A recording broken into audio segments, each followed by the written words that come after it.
तालुका police ठाण्याच्या हद्दीत चोरट्यांचा सुळसुळाट. यशोदीप नगरातून घरासमोर दुचाकीची चोरी, अज्ञात चोरट्याविरुद्ध गुन्हा.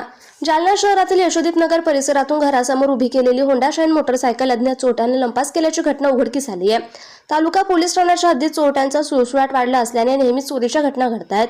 रविवार दिनांक 26 जुलै 2026 रोजी सायंकाळी 6 वाजता मिळालेल्या माहितीनुसार या प्रकरणी तालुका पोलीस ठाण्यात अज्ञात चोरट्याविरुद्ध गुन्हा दाखल करण्यात आला असून पोलिसांनी तपास सुरू केला. सचिन कचरू गेलोत राहणार यशोदीपनगर जालना यांनी दिलेल्या फिर्यादीनुसार त्यांनी त्यांची मोटरसायकल घरासमोर उभी करून हँडल लॉक केलं होतं. त्यानंतर कुटुंबियांसह ते झोपले. मात्र सकाळी सुमारे 6 वाजता उठून बाहेर आले असता घरासमोर उभी असलेली मोटरसायकल जागेवर दिसली नाही.